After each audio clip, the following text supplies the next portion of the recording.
¿Te has preguntado dónde van tus impuestos? Esta semana, el Ministerio de Igualdad organizó otra reunión con sus amigas feministas en el Congreso, pero algo salió mal para ellas. Rocío Aguirre, de Vox, con la elegancia que caracteriza a su familia, les mostró cómo gastan el dinero de todos en sus proyectos personales. Las feministas intentaron callarla, pobrecitas, pero no pudieron. La verdad duele, ¿verdad? En este vídeo verás el discurso completo que dejó temblando a las defensoras de los chiringuitos ideológicos. Si quieres más momentos como este, suscríbete. La verdad siempre sale a la luz. Muchísimas gracias, Presidenta, por tu acogida y tu cariño siempre y el cariño de todos ustedes, señorías. Buenos días a todos. Para mí ha sido una mañana tremenda hasta llegar aquí. Se lo estaba contando a mis compañeras de mesa y, desde luego, ha sido tremendo poder llegar aquí con el tráfico y con lo que pasa muchas veces en Madrid.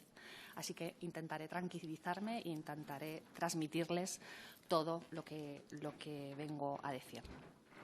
Muchísimas gracias también por contar siempre con mi organización, por el interés en conocer la perspectiva de APRAM, organización que lleva décadas en la lucha contra la trata y la explotación sexual. Espero poder exponerles algunas cuestiones sobre discursos de odio que sean de interés. La definición conceptual es importante porque acota aquello de lo que hablamos.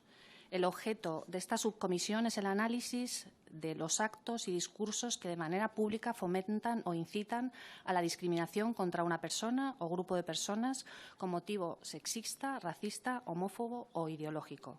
Dado el ámbito de actuación de mi organización, mis reflexiones se van a centrar fundamentalmente en discursos y actitudes y mensajes que representan al único de los delitos de odio que incluye en su etimología el propio concepto odio y que ha sido el odio más extendido, el más normalizado, el más persistente y el que afecta al mayor número de personas en el mundo. Hablo de actitudes, creencias o comportamientos que implican desprecio, discriminación, violencia o rechazo hacia las mujeres, es decir, la misoginia. La misoginia no es solo una sistemática discursiva, es una práctica que suspende derechos, que arrasa con la dignidad individual y colectiva de las mujeres, suspende la igualdad de trato y, en definitiva, suspende los derechos a ser iguales.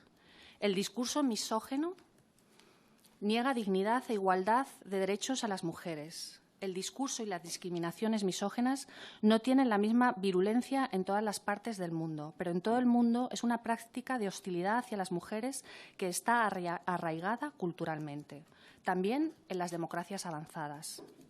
Entre las prácticas se encuentra hacer acopio de un contingente de mujeres que se ponen a disposición de redes que alientan la demanda de prácticas prostitucionales y de pornificación.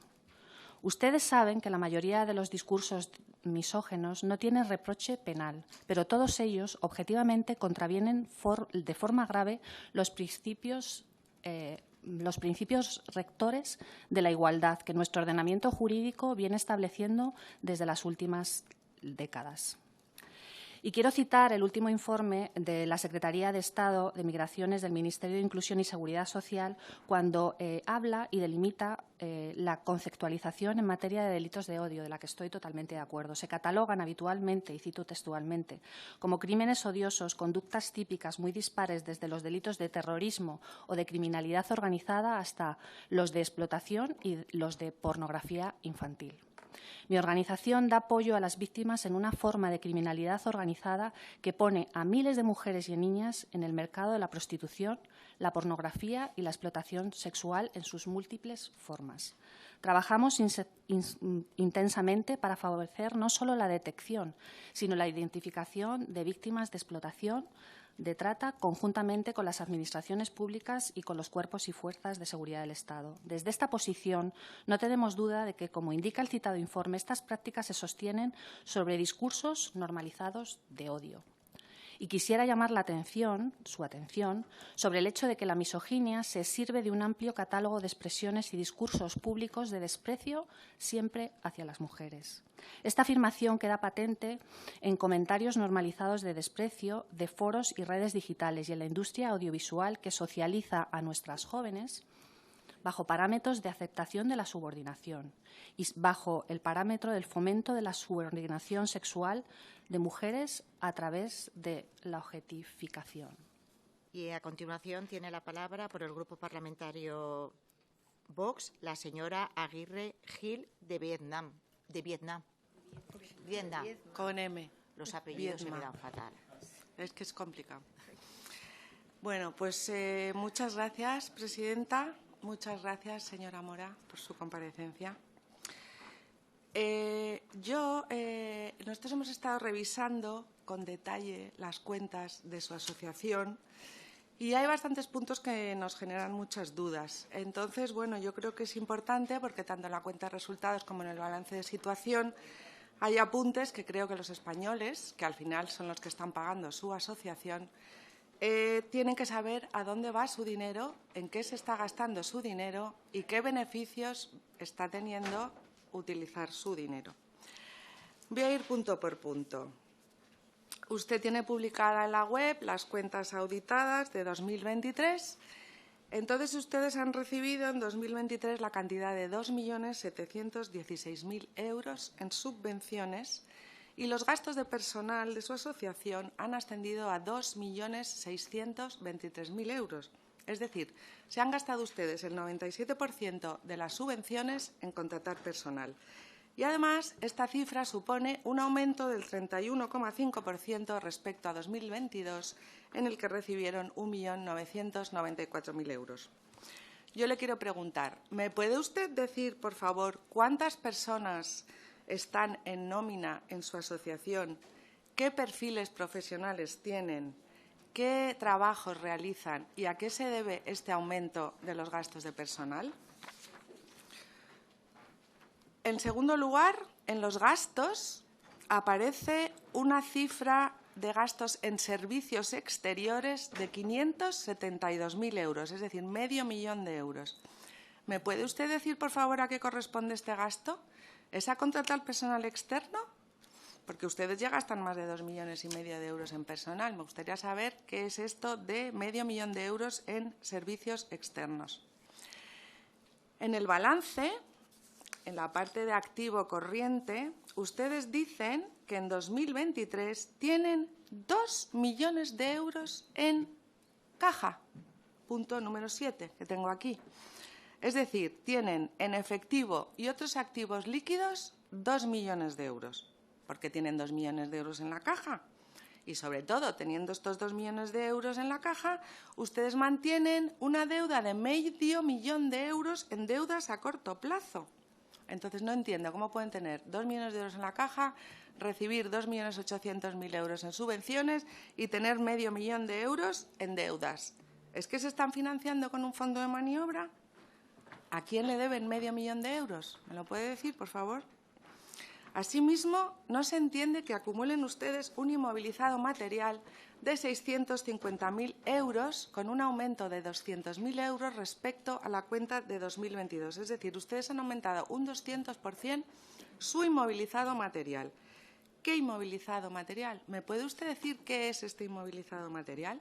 También me gustaría saber qué es el inmovilizado intangible Aguirre, que asciende… Disculpe, un momentito. Esta comparecencia es de una subcomisión contra los delitos de odio. No estamos fiscalizando a ningún tipo de asociación o colectivo. Le hago esta advertencia, usted puede intervenir los 5 minutos que considere, pero que no es el objeto de esta subcomisión. Ya, gracias, señora presidenta, pero yo creo que el objeto de todo el trabajo que hacemos en este Congreso es saber a dónde va el dinero de los españoles. Y yo respeto muchísimo la asociación de la señora compareciente, seguro que ayudan muchísimo, pero son preguntas que me parecen lógicas para saber a qué se dedica su asociación, porque las palabras son muy bonitas, pero tenemos que saber a dónde va el dinero. Entonces, bueno, sí, yo voy a seguir con mi intervención, porque es lo que quiero hacer. Es decir, todo este dinero, como he dicho, queremos saber los españoles a dónde van. En su web aparecen contratos suscritos con la Comunidad de Madrid para 2024 y en uno de ellos le van a dar a usted 227.000 euros por la gestión de piso especializado en menores tuteladas. ¿Este piso de quién es? ¿Es de la comunidad? ¿Es de la asociación? En caso de que sea de la asociación, ¿me puede usted decir a cuánto ascendió el precio de compra de este piso y por qué le tiene que dar la Comunidad de Madrid una subvención para gestionarlo? En 2017 hubo 11.600 delitos sexuales y en 2023 hubo 21.800. Es decir, ha habido un aumento de más del 50% en delitos y a la vez las subvenciones de su asociación han subido un 31,5%. Entonces yo le hago una pregunta según estos datos. ¿Usted cree que existe una correlación directa entre el aumento de la prostitución y el aumento de las subvenciones públicas para su prevención, según los datos del Ministerio? Eso parece. También hemos visto en un informe de la Fiscalía General del Estado que la mayoría de las mujeres víctimas de trata con fines sexuales son extranjeras en situación ilegal procedentes de países de Iberoamérica. ¿Usted cree que existe una correlación directa entre el aumento de la inmigración irregular masiva, el aumento de la prostitución y el aumento de las subvenciones? ¿Usted cree que si se aplicara la ley de extranjería y no entraran inmigrantes ilegales masivamente y se procediera a la devolución inmediata de los inmigrantes delincuentes que realizan acciones de trata y prostitución, disminuirían los delitos contra la explotación sexual y la trata de mujeres? ¿Usted qué cree que pasaría si disminuyeran las subvenciones a este tipo de gastos y, en su lugar, aumentaran las penas y la lucha contra la inmigración ilegal masiva?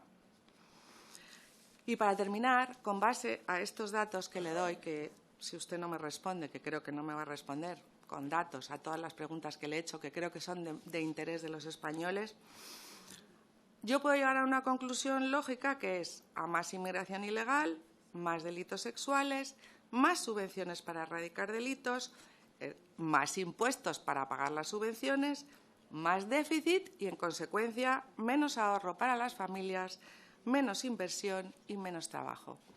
Esta es la realidad, señora Nieto, y los españoles tienen que saber en qué se gastan el dinero que a ellos tanto les cuesta ganar. Muchas gracias. Gracias.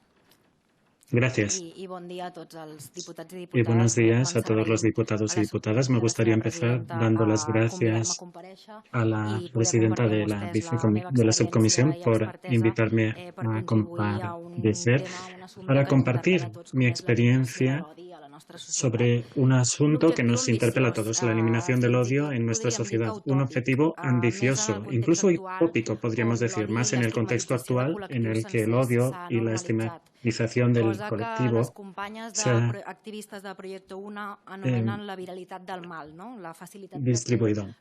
Las activistas del Proyecto 1 lo han llamado la actividad, la potencia del mal, es decir, la potencia para contaminar el resto de la sociedad. Va mucho más allá de los grupos organizados que difunden el odio y además se ha difundido y se ha normalizado cada vez más en nuestra sociedad por una percepción de impunidad que tienen estos discursos. Por la complejidad de la respuesta a estos discursos de odio, quiero centrarme en ampliar un poco el foco, ir un poco más allá del asunto concreto, que serían los discursos de odio, objeto de esta subcomisión. Sin esa mirada más amplia de toda el foto, sería imposible que las acciones de las instituciones fueran suficientes y eficaces.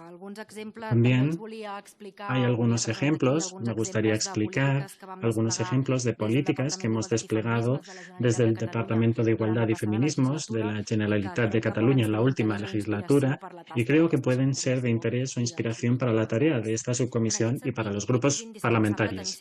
En este sentido, creo que es indispensable tener presente lo que se llama la pirámide del odio. En ella vemos el genocidio y la violencia en la cúspide como los síntomas más visibles de esta pirámide, pero que se asientan también en los delitos de odio, los discursos de odio, y en capas más bajas, como la discriminación y la estigmatización, que son sutiles, pero suponen la base en la que se sustentan estos discursos de odio y la violencia por motivos de odio. Es sumamente importante no tratar estos discursos de odio como hechos aislados, propios de personas individuales, como desviaciones morales individuales, sino que se tienen que entender como parte de una estructura de discriminación que normaliza y legitima los discursos de odio. Porque si no, no se entendería que el fiscal del delito de odio, Miguel Ángel Aguilar, en su comparecencia en esta subcomisión hace unas semanas, detectara verdad que el aumento de los discursos de odio por parte de individuos que no formaban parte de grupos radicales organizados eran una realidad. Estos individuos no se ven envalentonados por arte de magia para hacer estos discursos, sino que hay estructuras subyacentes. Y eso impediría que se viera tan limitada la tarea de los legisladores, porque los discursos de odio no son un hecho aislado, sino que forman parte de las estructuras de discriminación contra determinados colectivos y, por tanto, tenemos que ir más allá para combatirlos. En el Grupo Parlamentario Vox tiene la palabra la señora Aguirre Gil de Viedma. Muchas gracias, presidenta. Muchas gracias, señora Castella. Usted se presenta aquí en esta comisión como ex asesora de Igualdad y Feminismo de la Generalitat de Cataluña, pero lo que sale en Internet que es usted politóloga experta en género, migraciones, derechos humanos y extrema derecha. Incluso ha escrito un informe llamado La extrema derecha, un fenómeno europeo. También he visto que en mayo de 2019 usted participó en una charla llamada Antifascista junto con otra serie de personas y en la presentación de la charla se dice literalmente: detener el fascismo es un imperativo moral, pero ¿cómo hacerlo? ¿Confrontarlos físicamente en la calle o negarles el oxígeno de la publicidad? ¿Cordón sanitario o estrategia legal? ¿Silencio o denuncia? ¿Estas frases las considera usted discurso de odio? ¿Le parece una actitud responsable para evitar discursos de odio? Porque yo me pregunto qué quieren decir ustedes con este comentario de confrontarlos físicamente en la calle. ¿Qué es lo que quieren hacer con ellos? ¿Pegarles? ¿Matarlos? ¿Cuál es o era su intención en aquel momento y ahora? ¿O es que lo que quieren es denunciarlos? Como dice, silencio o denuncia. ¿Los quieren denunciar y mandar a una checa? Eso es lo que ustedes quieren, me parece. Porque aquí usted comparece en la subcomisión de discursos de odio, pero a mí me parece que usted destila odio hacia las personas a las que usted llama de derecha, extrema derecha o fascistas, es decir, que no piensan como usted. Acaba de decir la representante de Sumar que la derecha y la extrema derecha destilan odio, pero a mí me gustaría que vieran las caras con las que me miran ustedes. Y por otro lado, ¿quién es fascista, según usted? ¿Los 77 millones de norteamericanos que han votado a Trump son fascistas y hay que confrontarlos físicamente en la calle? Porque le han votado en masa, ¿eh? Le han votado en masa y están de acuerdo en que aplique sus políticas tanto de inmigración como de recortar gasto político, como de hacer desaparecer el Departamento de Igualdad, Inclusión y todas esas tonterías. Ustedes es que no son demócratas. Y me hace mucha gracia lo molestos que están con que haya ganado Trump y Elon Musk, que están muy molestitos y se van todos de X porque ha hecho un saludo supuestamente, vamos, o sea, de risa. Ustedes lo que quieren es imponer su ideología y ustedes no aceptan que haya gente que piensa diferente y quieren acabar con ellos directamente. Porque ustedes lo que es combatir las ideas de lo que usted llama extrema derecha porque no le gustan o no está de acuerdo, no quiere combatirles. Usted simplemente lo que quiere es hacerlos desaparecer o triturarlos en las redes. Pero ya conocemos la pulsión totalitaria de los partidos de izquierdas. Porque lo que no se puede tolerar y no es demócrata es llamar fascista o nazi, como se nos llama a nosotros todo el rato, para descalificar a los que no pensamos como usted, porque tenemos derecho a pensar diferente que usted. Y nosotros defendemos la libertad y defendemos nuestras ideas y no profesamos la religión woke, porque parece que si no estás de acuerdo con eso, es que eres un fascista. Pero bueno, ¿pero esto qué es? ¿Esto qué es? Ustedes lo que no son es demócratas, porque no aceptan que haya gente que piensa diferente y le parece que es que haya ganado Trump, los 77 millones de personas son fascistas. O los que han votado a Milei, o los que han votado a Meloni. Pues no, señora. ¿Sabe lo que pasa? Que la ola del mundo viene en esa dirección y poco a poco se va a acabar todo esto. Lo siento, pero es que es así. Es así.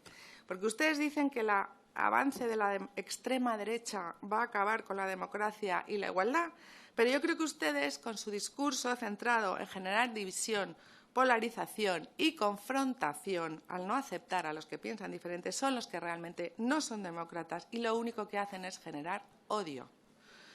El siglo XX nos ha dejado dos ideologías totalitarias en nombre de las cuales han sido asesinadas millones y millones de personas, el fascismo y el comunismo. Porque el comunismo también es una ideología totalitaria. Y luchar contra estas ideologías y sus productos políticos es un deber de todo demócrata y de toda persona honrada. Todos queremos luchar contra ellas, pero contra ambas, el fascismo y el comunismo. Sobre todo cuando vemos cómo hay muchos ciudadanos del mundo que todavía sufren regímenes comunistas en los que no hay libertad ni democracia. Tenemos Cuba, tenemos Venezuela, que se niega a aceptar el resultado de las elecciones y el señor Maduro ahí está, que no va a haber quien lo quite a menos de que haya una guerra, o Nicaragua, ya por no hablar de China o Corea del Norte. Esos son países comunistas donde no hay libertad, ¿vale? Y cuando vemos que en España gobierna una coalición de la que forma parte un partido comunista que quiere acabar con la libertad, la separación de poderes y la democracia, y consiguientemente con la democracia, eso sí que nos asusta, pero nos asusta mucho, nos asusta muchísimo. Y lo curioso es que ustedes son cómplices de este hecho, porque ustedes son gente, un partido que apoya a este gobierno. Entonces, señora Castella, yo desde luego no veo a ningún país que esté gobernado por ningún partido nazi, pero sí que veo muchos gobernados por partidos comunistas que no creen en la libertad y, por supuesto, destilan odio hacia el que piensa diferente. Muchas gracias.